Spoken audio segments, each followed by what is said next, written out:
हाय अंश, कैसे हो? बढ़िया। रिलैक्सिंग हाँ। नर्मदा जी के किनारे। हाँ। ओके। तो तुम्हारा कैसा रहा नीट? नीट अच्छा रहा, काफ़ी सेटिस्फैक्ट्री। कितने मार्क्स आ रहे हैं अभी फाइनल आंसर की आने के बाद? फाइनल आंसर की से 695। 695।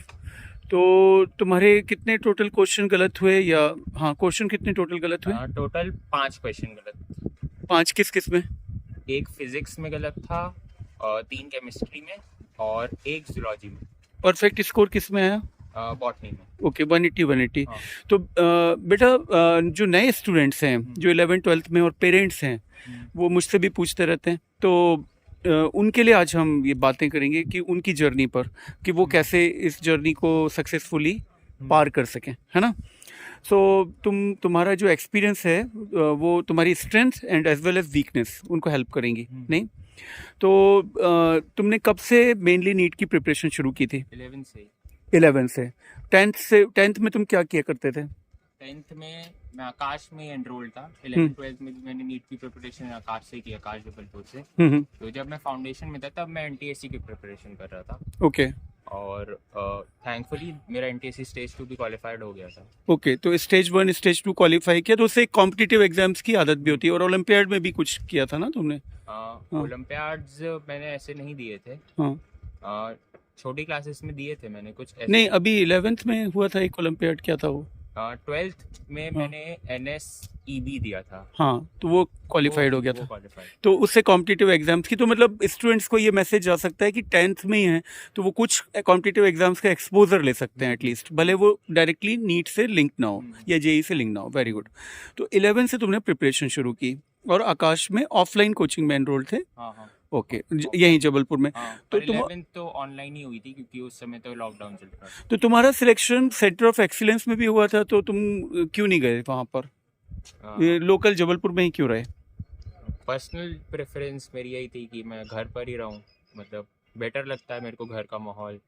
और कोई भी प्रॉब्लम आए तो मम्मी पापा भी नहीं डरेंगे बिल्कुल भी। ओके, थोड़ा सा लाउडली बोलना, हाँ। हम्म। ओके।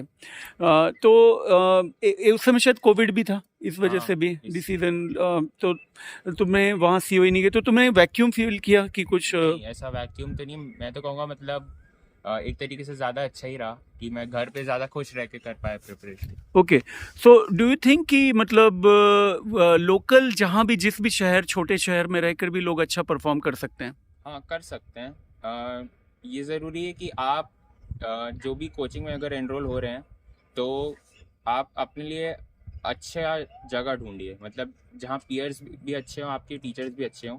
आपको पीयर्स का बहुत इंपॉर्टेंट रोल रहता है। जैसे कि अगर आपका पीयर ग्रुप अच्छा है तो वो आप खुद ही पुश करता है कि आप ज़्यादा पढ़ाई करें। और वैसे अभी ऑनलाइन भी इतने सारे फ्री रिसोर्सेज अवेलेबल हैं कि हम्म आपको किसी कोचिंग में एनरोल होने की ज़रूरत भी नहीं है। हम्म। तो आप वैसे भी सिलेक्शन तो ले ही सकते हैं तो नीट लेके। तुम्हारा पीयर ग्रुप का एक्सपीरियंस कैसा था?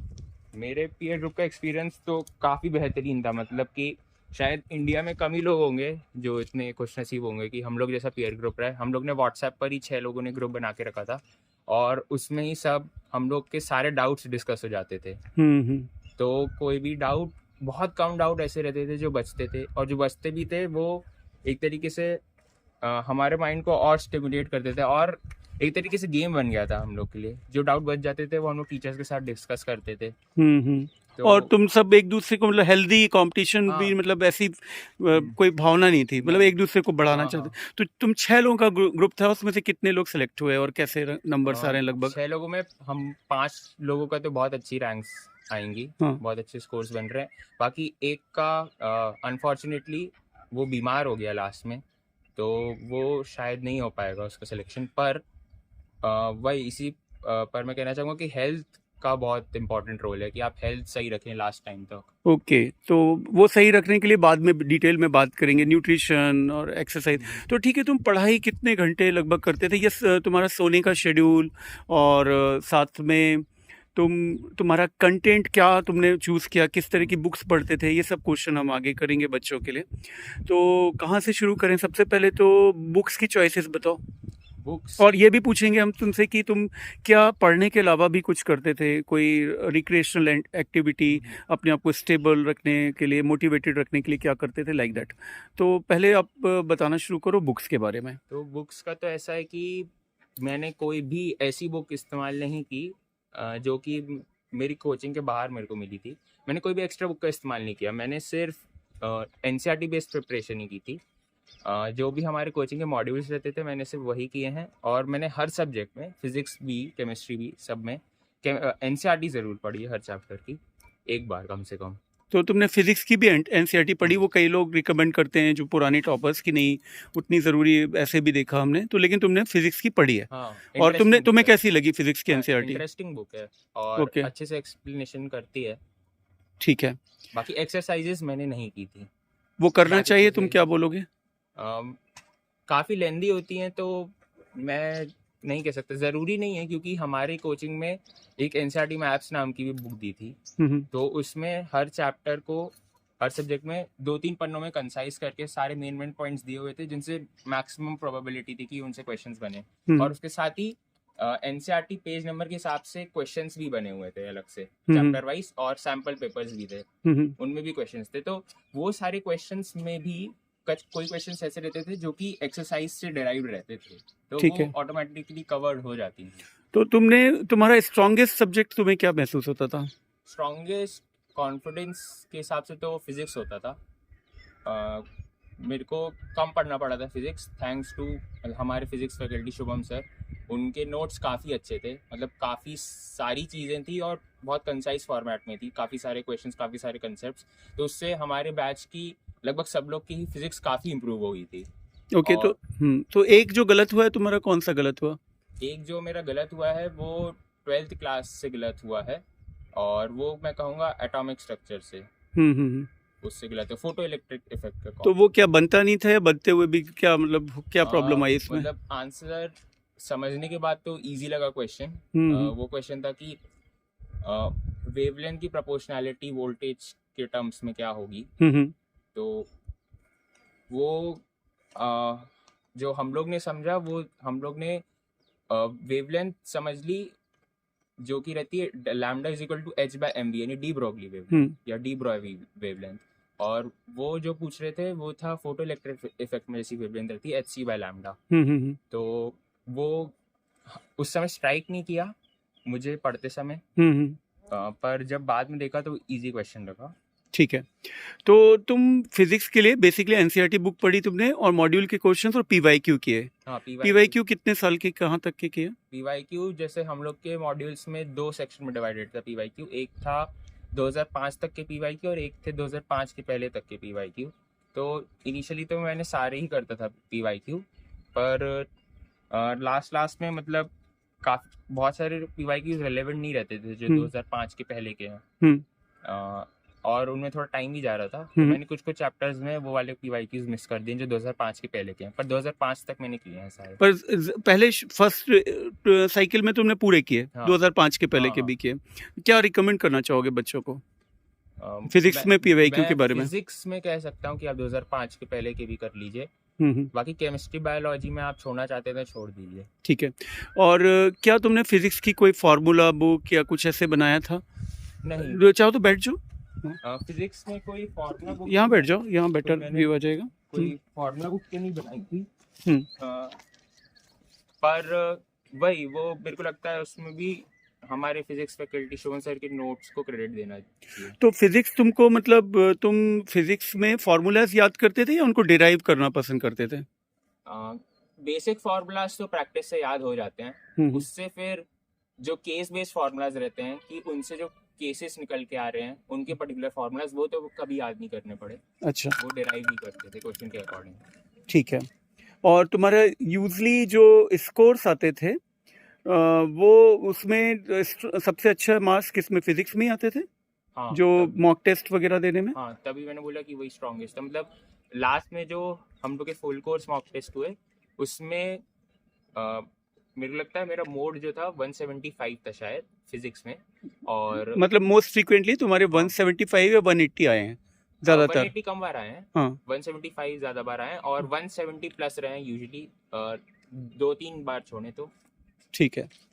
तो अब तुम मुझे बताओ कि बायोलॉजी में कौन सी बुक्स पढ़नी चाहिए, फिर हम केमिस्ट्री पर इसी तरह से जाएंगे, फिर 11th में जो स्कोर्स होते हैं AITS वगैरह में वो कैसे होते हैं, 12th में क्या होता है, तुम्हारा एक अंदाज़ा दोगे और तुम्हारा लोएस्ट स्कोर भी बताना बच्चों को, जिससे वो मोटिवेटेड हो, और हाईएस्ट भी बताना, ठीक है। सो ये मॉक टेस्ट वगैरह में कितने मॉक टेस्ट दिए हम ये भी पूछेंगे।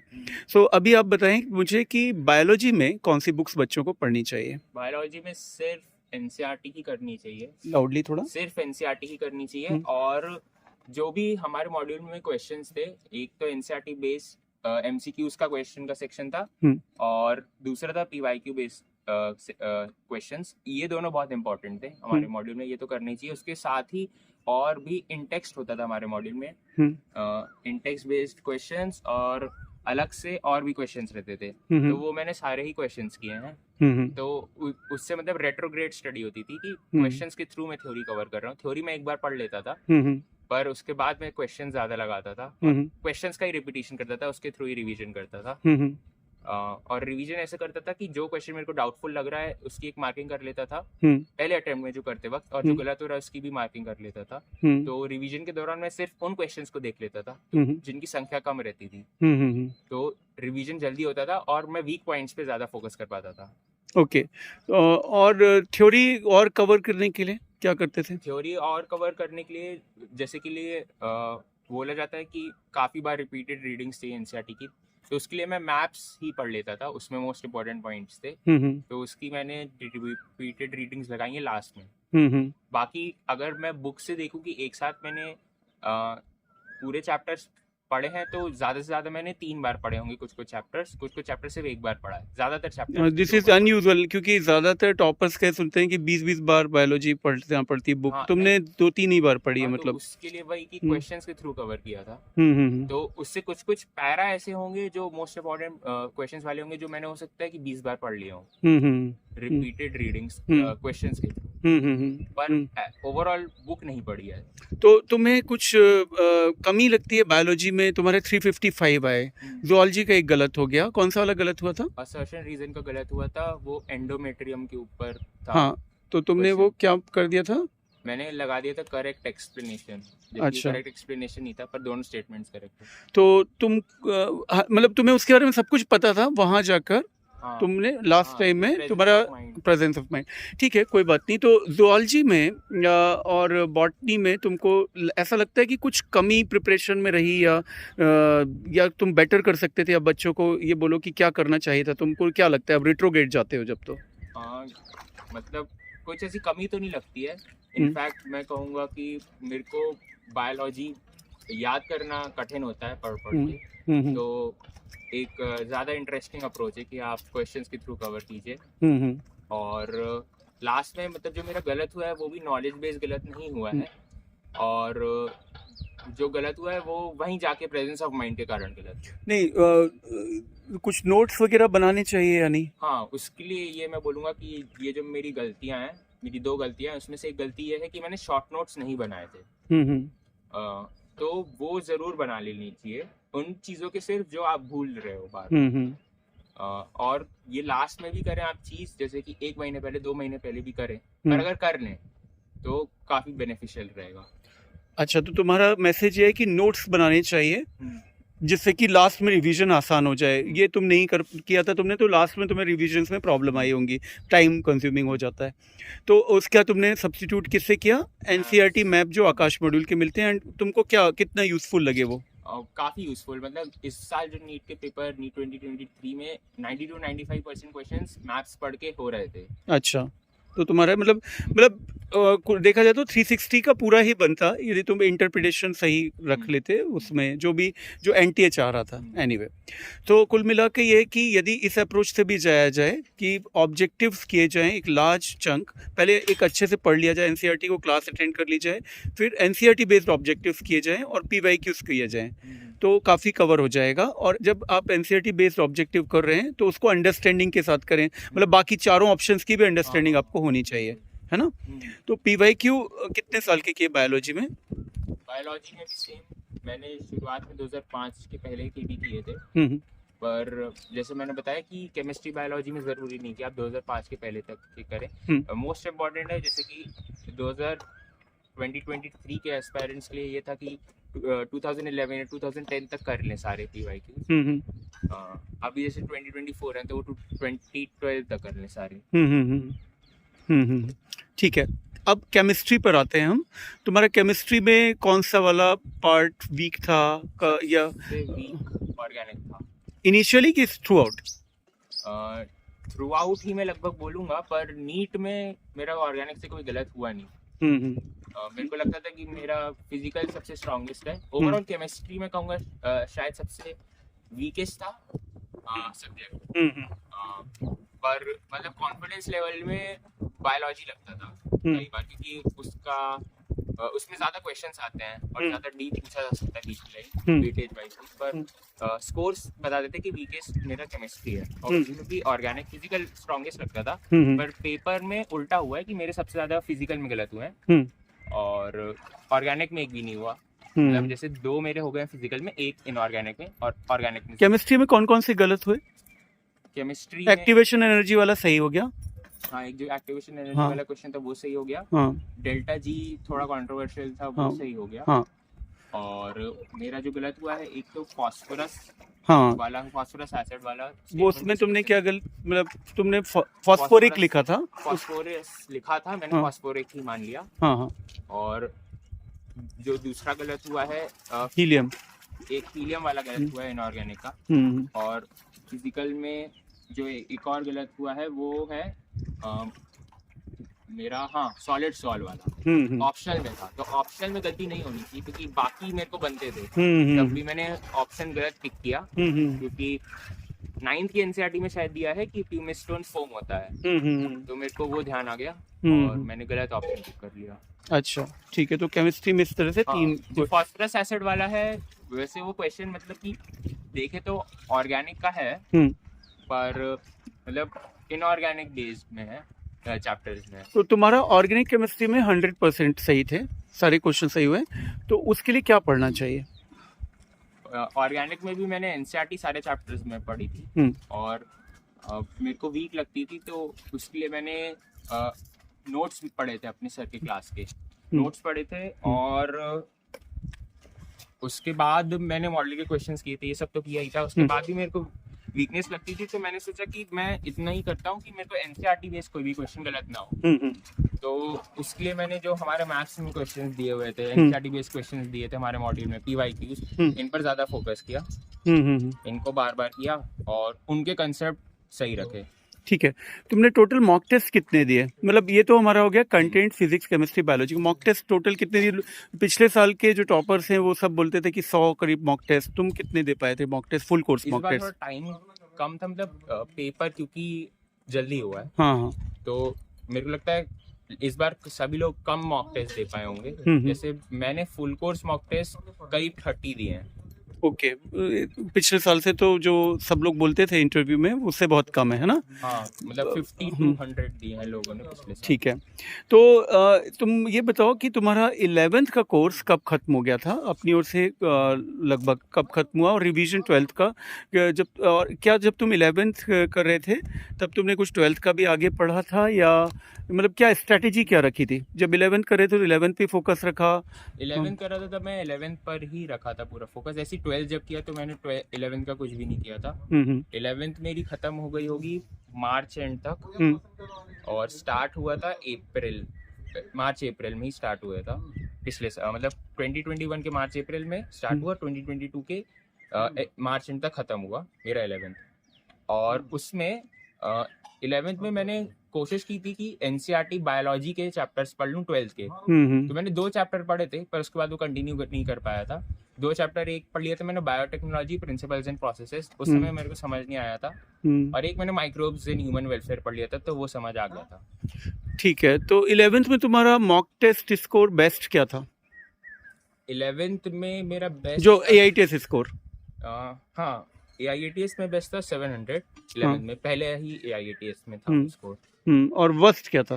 वर्स्ट था 426। तो ये तो बहुत ही मोटिवेटिंग होगा बच्चों के लिए कि 426 वाला बच्चा भी 700 के करीब 695 करीब पहुंच सकता है ना? तो क्या हो गया था वो 425 के समय, क्या हो गया था, क्यों इतना ड्रॉप हुआ था? 426 के समय मुझे एक तो वो कोविड का समय चल रहा था, ऑनलाइन टीचिंग्स चल रही थी उस समय। हाँ, ऑनलाइन टीचिंग तो साल भर की हम्म रही। हम्म पर मुझे लगता है कि मैं थक गया था, पढ़ाई कम करती थी और पढ़ने लगभग का कितने दिन तुमने कम पढ़ाई की थी इस समय, या बहुत ही कम की थी? करीब 1 to 2 months। अच्छा, तो 1 to 2 मंथ्स एक तरह से 11th में बिहाइंड भी हो गए थे, हाँ, ये हाँ। कह सकते हैं। फिर उसको रिकवर करना हाँ। पड़ा, ठीक है। और तुम्हारा बेस्ट ओवरऑल स्कोर कितना रहा और किस एग्जाम में रहा? फुल को, हाँ 12th में रहा है। हाँ फुल कोर्स नहीं था वो, हाँ। करीब आधा सिलेबस था 12th का। तो उसमें थे मेरे फुल मार्क्स 720। कौन से, क्या नाम था टेस्ट का? ऑल इंडिया टेस्ट हुआ था एक हमारी कोचिंग में। तो उसमें 2 IATS का सिलेबस आया था, यानी करीब आधी 12th। अच्छा, उसमें कुछ वो कुछ उसमें प्राइज वगैरह भी था, मनी लाइक प्राइस था उसमें, ओके। कैश प्राइस था। तो उसमें कितने आए थे तुम्हारे? तो उसमें मेरी AIR2 आई थी और मार्क्स फुल थे 720। 720 थे वो तुम्हारा। एक ही इंस्टेंस है जब तो तुम्हारा ओवरऑल बेस्ट स्कोर 720 है हाँ। और वर्स्ट स्कोर 426 है, ठीक है। तो एवरेज मॉक टेस्ट स्कोर क्या रहा तुम्हारा? मतलब ज़्यादातर बार तुम अभी जो लास्ट में जो हो रहे थे स्कोर्स, क्या ला रहे थे? तुम्हारा मोड मतलब मोस्ट फ्रीक्वेंटली वैल्यू क्या थी? हाँ, मेरा यस, तो मॉक टेस्ट का तो मेरा जो वर्स्ट स्कोर नहीं, जो मॉक टेस्ट तुम्हारे फुल कोर्स मॉक टेस्ट थे, हाँ। उसमें तुम्हारा मोस्ट फ्रीक्वेंटली हैपनिंग स्कोर्स क्या आ रहे थे? हाँ, तो मेरा एवरेज था शायद 687 के करीब और मोस्ट फ्रीक्वेंट स्कोर थे 695 और 700। कई बार मेरे 680 भी आए हैं, पर अगर मैं एक पर्टिकुलर नंबर पिक करूं तो 700 था, जो कि करीब 7-8 बार आया था, जो 30 मॉक टेस्ट दिए थे उसमें। और 695 उससे एक पीछे ही था, कि शायद वो 6 या 7 बार आया था। ओके, तो तुम मतलब नीट में लगभग तुम्हारा जो मोस्ट फ्रीक्वेंटली वैल्यू थी उससे थोड़ा सा 5 मार्क्स पीछे हो, हाँ, ये कह सकते हो, ठीक है। अब ये बराबर हो गया। इसको भी मिला लो तो ठीक है। चलो, सो ये हुआ पूरी जर्नी के बारे में। अब तुम बताओ कि तुम्हारे जो क्या मैसेज देना चाहो, मतलब मिस्टेक्स कुछ यदि तुम रिट्रोग्रेड में देखो कि तुम्हारी जो वीकनेसेस क्या लगती है तुम्हें, कि और बेटर क्या करते तो हो जाता। एक तो ये तुमने बताया कि 1-2 महीने 11th में, और एक बार शायद तुम बीमार भी हुए थे। हाँ, थोड़े समय के लिए बीमार हो गए, 10-15 दिन उसमें भी गए थे वायरल में, ठीक है। और बाकी मिस्टेक्स की बात है तो एक मिस्टेक तो मैं बता चुका हूँ, 2 मिस्टेक्स है मेरी। एक तो शॉर्ट नोट्स की मैं बता ही चुका हूँ कि शॉर्ट नोट्स बना लेने चाहिए उन चीज़ों के जो आप ज़्यादा भूल रहे हो, लास्ट में बनाओ तो बेहतर है और उसका बार बार रिवीजन कर पाए। मिस्टेक एनालिसिस के साथ, मतलब जो मिस्टेक एनालिसिस तो मैंने करी थी, जो भी मॉक टेस्ट हुए थे उनकी मिस्टेक्स मैंने सारी कंपाइल करके रखी, और उसमें भी एक अच्छा तरीका था कि फोटो ले लेता था मैं मिस्टेक की और एक ग्रुप में डाल देता था। हाँ, ये पावरफुल है। हाँ, क्योंकि सारी मिस्टेक्स लिखने से ज़्यादा अच्छा, ही थोड़ा एफिशिएंसी बढ़ जाती है। हाँ, कि आप फोटो ही ले लें तुरंत, और वही क्वेश्चन के बाजू में मैं हल्की सी हिंट लिख देता था। और जब कैप्शन रहता है जो व्हाट्सएप में कोई भी इमेज का, उसमें मैं आंसर लिख देता था। ओके, तो वो तुम्हें फायदा हुआ लास्ट टाइम, मतलब मिस्टेक्स को रिवाइज करने में? फिर उनको कब रिवाइज किया तुमने? लास्ट डे, मतलब एक दिन पहले। ओके, नीट के पहले, हाँ। तो उससे कॉन्फिडेंस बढ़ गया होगा कि जो मिस्टेक्स, मुझे तीनों सब्जेक्ट की तुमने एक व्हाट्सएप ग्रुप बना दिया था फैमिली का और उसमें डालते गए। तो उससे ये हुआ कि नीट में मेरे जितने भी क्वेश्चन गलत हुए हैं उसमें से ऐसा कोई भी नहीं है जो मैं पहले कर चुका हूँ क्वेश्चन। एक जो मेरा सॉलिड सॉल्व वाला गलत हुआ है वो एक इन्फॉर्मेशन है जो मैं मतलब गलत आंखों के सामने गई हुई पर गलत हुई, पर कोई भी क्वेश्चन ऐसा नहीं रहा जो मेरे से वहां जाके वापस गलत हुआ। ओके, और तो और कोई तुम्हारे मतलब प्रिपरेशन में गलती? दूसरी मिस्टेक थी वो थी स्लीप साइकिल की। वो मतलब हेल्थ पर तो इफेक्ट डालती है। मेरा बहुत रैंडम था कि ज्यादातर मैं रात को ही जाग के पढ़ता था, पर उसमें रहता है कि सुबह की नींद फिर अच्छी नहीं रहती है, क्योंकि पीस नहीं रहता है, सुबह डिस्टर्बेंसेस हो जाते हैं, आवाजें बहुत सारी माहौल में होती हैं। तो उसमें भी स्लीप साइकिल में मेरे को थोड़ी ज्यादा नींद लगती है। मतलब कितने घंटे सोना होता था तुम्हें लगभग? मेरे को 9 आवर्स रहता था ऑप्टिमम, 8 आवर्स मिनिमम लगता ही था। 9 आवर्स मिल जाए तो मतलब मैं फुली रिचार्ज हो जाता था। तो कभी कभी ऐसा रहता था कि मैं पढ़ रहा हूँ तो कुछ दिन में 6-7 घंटे सो गया, मतलब एक हफ्ते में 6-7 घंटे सो के गुजार रहा हूँ, तो उसके बाद मेरे को 14 घंटे सोना पड़ रहा है, तो ये गलत है।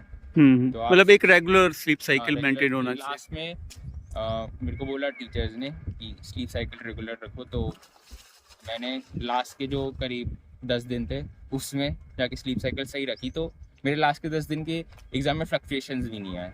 ठीक है, तो क्या इस जर्नी के दौरान में सिर्फ पढ़ना होता है या कुछ मतलब रिलैक्स हो सकते हैं, एंटरटेनिंग कुछ कर सकते हैं क्या? मतलब क्या करते थे तुम? बिल्कुल एंटरटेनिंग, जो भी आपको लगे रिक्रिएशनल एक्टिविटी कर लेनी चाहिए, खासकर स्पोर्ट्स तो बहुत ही अच्छा रिक्रिएशनल है, रिक्रिएशन है, आप स्पोर्ट्स को ऑप्ट कर सकते हैं। मैं जैसे कि नॉवल पढ़ लेता था, मैंने काफ़ी सारी नॉवेल्स पढ़ी हैं, और अच्छा, नीट के दौरान में बहुत सारे ओके। नॉवेल्स पढ़ी हैं, और मतलब ऐसी ही सेल्फ हेल्प बुक्स जिसको आप कहते हैं वो भी पढ़ी हैं, और यूट्यूब भी काफ़ी मैं कंज्यूम करता था, मोस्टली साइंस बेस्ड वीडियोस देखता था या फिर थोड़े बहुत मीम्स देख लेता था, और फिल्म्स भी देखी? हाँ फिल्म्स देख लेता था टॉकीज में कि नहीं, लैपटॉप पर ही देखता था। बीच बीच में गया हूँ मूवी थिएटर कुछ मूवीज देखने, ज़्यादातर लैपटॉप पर ही। पुरानी फिल्में भी मैंने कुछ कुछ देख डाली इस समय।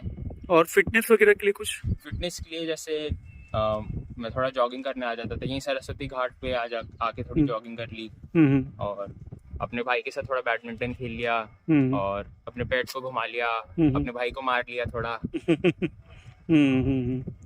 ठीक है, तो ओके, सो वंडरफुल।